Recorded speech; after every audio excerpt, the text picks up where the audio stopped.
Madame la Présidente, chers collègues, le contrat de filière souveraineté industrie de défense, quoique modeste avec un budget de 200 millions d'euros sur 5 ans, part d'un bon sentiment, celui de soutenir nos industries de défense. Et c'est pourquoi je vous annonce d'emblée que nous ne nous y opposerons pas. Cependant, il appelle de nombreuses remarques. Sur le fond, je loue l'intention affichée de soutenir le lien armée-nation en région, même si ça doit piquer un peu aux yeux de vos alliés communistes, plus habitués à saboter les convois et les transports d'armement des armées françaises pendant la guerre d'Algérie ou la guerre d'Indochine.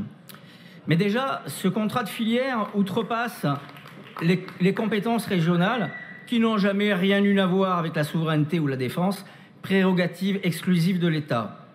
Il développe ensuite un catalogue de mesures de bonnes intentions, mais vagues, imprécises, traitant parfois de sujets déjà traités par d'autres, voire de mesures où l'on ne voit pas du tout l'intervention de la région.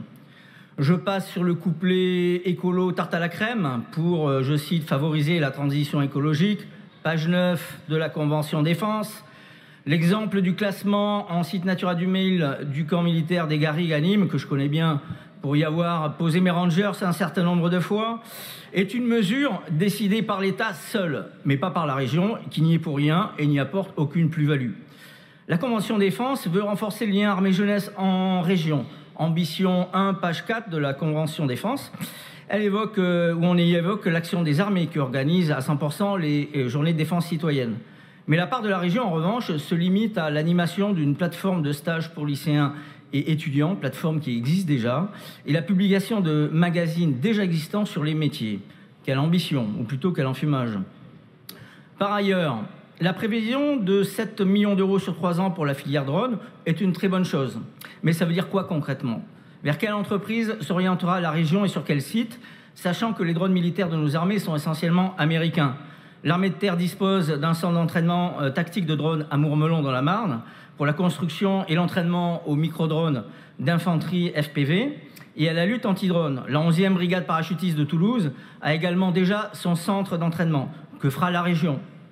De même à Tarbes, dans mon département des Hautes-Pyrénées, nous disposons de l'unique usine française de fabrication de corps d'obus de 155 mm pour canon César, les Forges de Tarbes.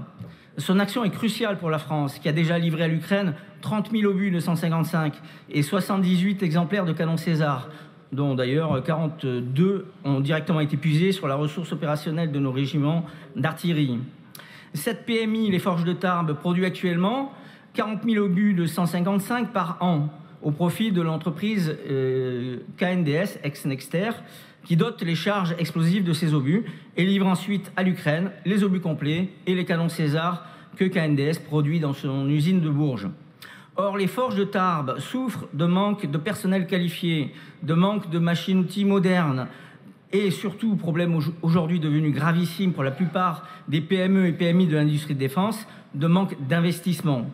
À une période où, loin de sa prétendue économie de guerre, le ministère des Armées affiche une dette envers ses fournisseurs d'environ 8 milliards d'euros en 2025 et où les investissements sont au point mort depuis janvier, c'est vraiment là qu'on attend les mesures d'aide de la région.